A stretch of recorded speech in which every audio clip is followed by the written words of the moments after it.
국민의힘 의원들이 6일 오전부터 저녁 시간까지 이준석 당대표 사퇴를 두고 회의를 이어나가는 장면은 분명 이거 이준석의 대표직 유지 더 이상 못하겠다. 국민의힘 의원들이 밀어붙일 기세네. 이런 분위기가 역력했죠. 하지만 회의가 끝난 후 결과는 대반전이었습니다. 이준석이 살아남을 수 있었던 그 요인은 무엇이었는지와 반성한다는 이준석이 오늘은 과연 후보가 아닌 본인 주목받는 인터뷰를 했는지 안 했는지 이 두 가지를 함께 잠시 후 알아봅니다.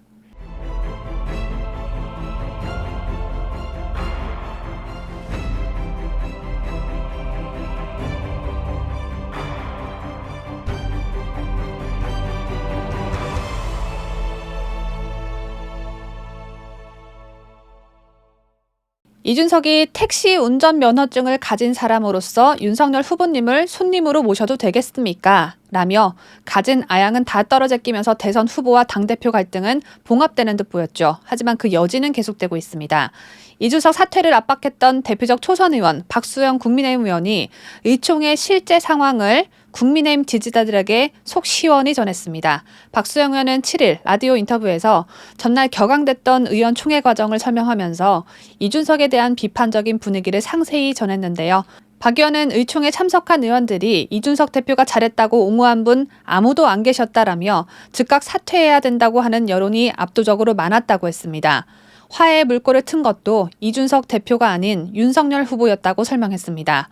박수영 의원은 사퇴 촉구 의견이 급변한 계기가 무엇인지를 묻는 진행자의 질문에 이 대표의 공개 발언 때문만은 아니고 윤 후보께서는 원팀으로 돌아가기를 희망했다며 후보가 포용하는 모습을 보인 상황에서 의원들이 반발하는 게 적절치 않았다고 했습니다. 박 의원 말대로라면 어차피 윤 후보가 이준석과 함께 갈 생각, 하나의 팀으로 뭉칠 생각이었기 때문에 의원들이 이준석 사퇴를 밀어붙여 봤자 애초에 아무런 소용이 없었다는 말이 됩니다. 윤 후보는 이준석 성삼납이고 뭐고 간에 국민의힘이 민주당과 똑같이 문란한 이미지의 당이 되든 말든 간에 이준석과 찢어지면 2030 세대들의 지지를 얻을 수 없다는 이 단순한 생각 딱 하나만 신경을 썼던 게 아닌가 싶습니다. 박수영 의원은 또 이 대표의 공개 발언이 한 28분 정도 계속됐는데 그 안에서 반성한다, 사죄한다 이런 말씀은 몇 번 했지만 크게 진정성이 있다고 느끼지 않은 분들이 많았다며 또 버리고 도망갈 거냐 안 갈 거냐 이걸 확실하게 얘기하라는 이야기까지 나왔다고 했습니다.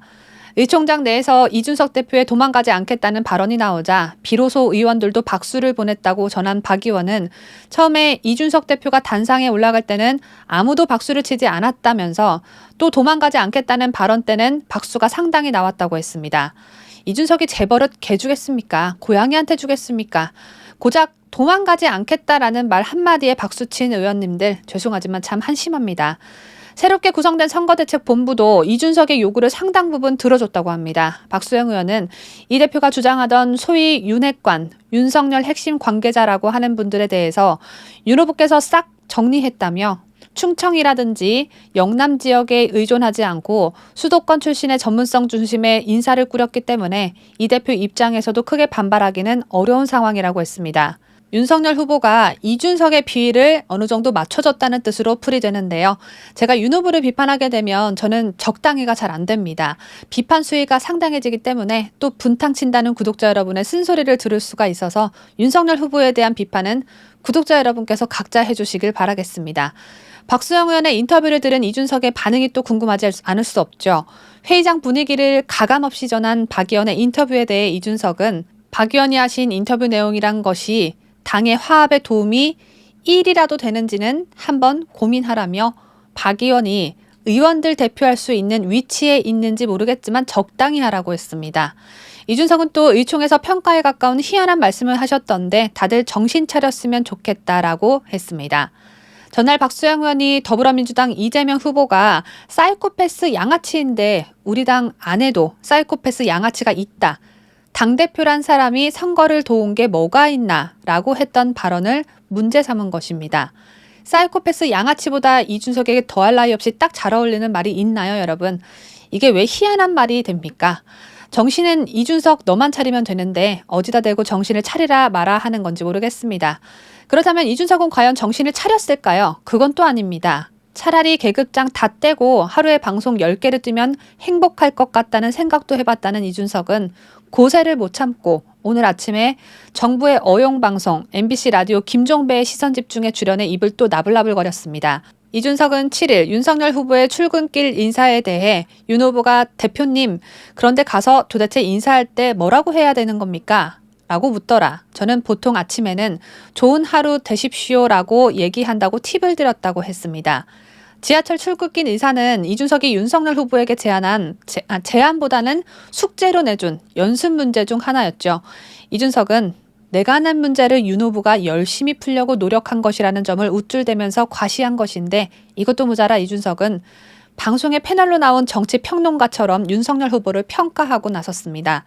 이준석은 제가 주문한 건 서울 강북 지역 출퇴근하는 인구가 많은 지하철역에서 보통 구의원 후보들이 하는 복장으로 선거운동을 하는 모습을 진정성 있게 보여주는 것이라며 예로 든 역은 미아역과 불광역이었다고 했습니다. 하지만 윤 후보는 검은색 외투 차림으로 전날 아침 서울 여의도역 앞에서 1시간가량 시민들에게 출근 인사를 했습니다.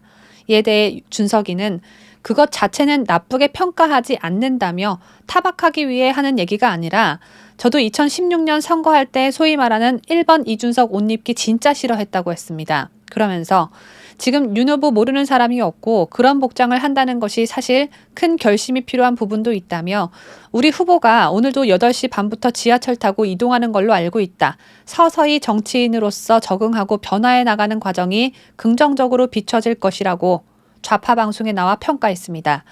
이렇게 재벌은 남 못 주는 이준석은 윤 후보를 은근히 돌려까기도 했습니다. 이준석은 전날 밤 국회 의총회장에서 나와 윤 후보를 자신의 승용차 조수석에 태워 직접 운전대를 잡고 평택 공사장 화재로 순직한 소방관 빈소를 찾았죠. MBC 라디오 진행자는 이준석에게 평택까지 가는 동안 무슨 이야기를 나눴냐고 질문했는데 이준석은 선거 관련해서 각자 갖고 있는 우려사항을 전달했다고 답했습니다. 여기까지만 말하면 참 좋았겠는데 준석이는 이 말을 덧붙였습니다. 솔직히 말하면 수원쯤 지나는 구간부터 후보가 너무 피곤한지 윤 후보는 자고 저랑 김기현 원내대표랑 권영세 선대본부장이랑 얘기했다. 원내대표, 선대본부장, 당대표 그리고 선거 당사자인 후보 이렇게 넷이 모인 자리에서 선거 전략에 대해 의논하려 했지만 윤석열 후보가 자는 바람에 뒷좌석에 탔던 원내대표와 본부장 그리고 이준석 본인 이렇게 셋이서만 대화할 수밖에 없었다는 것입니다. 중요한 이야기를 나누고자 했던 자리에서 후보가 잤다는 점을 강조하면서 나는 이렇게 선거 승리를 위해 노력하고 있다는 점을 우회적으로 드러낸 것이죠. 이준석 얘가 낭떠러지에 매달려 있다가 구출된 지 24시간도 안 됐는데 벌써부터 또 이러니 앞으로 남은 선거 기간은 더하면 더했지 덜하진 않을 거라고 봅니다. 이준석은 MBC 라디오에 출연한 자리에서 선대본부 내에 젠더 게임 특위를 신설하고 하태경 의원에게 위원장을 맡기는 방안도 거론했습니다. 이에 대해선 권영세 선대본부장과 오늘 중으로 논의하기로 했다고 이준석은 말했는데요. 4.15 부정선거는 괴담이라고 길이길이 날뛰는 하태경을 이준석 성상납 폭로의 배후는 민주당이라고 주장하는 하태경을 선대위에 끌어들이는 이준석은 역시 기대를 저버리지 않는군요. 어제 저희가 업로드한 이준석 작전 성공이라는 영상엔 순식간에 2,000개가 넘는 댓글이 달렸고 윤석열 더는 지지 못하겠다. 안철수로 갈아탄다. 라는 내용이 도배가 되다시피 했습니다. 이런 압도적인 반응을 보면서 제가 느낀 건요. 바로 이겁니다.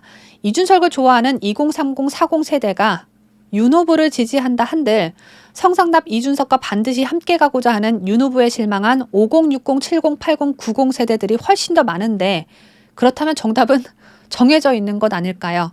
더군다나 부정선거도 막아야 하는데 민주당의 조작에 힘을 합하는 이준석, 하태경이 윤 후보 옆에 떡하고 자리 잡고 있으니 이건 뭐 총체적 난국이라고밖에 표현할 길이 없습니다.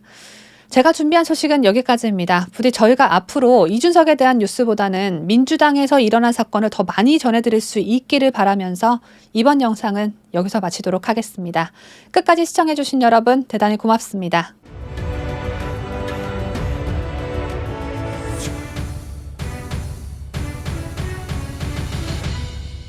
함께해요. 뉴스 데일리 베스트.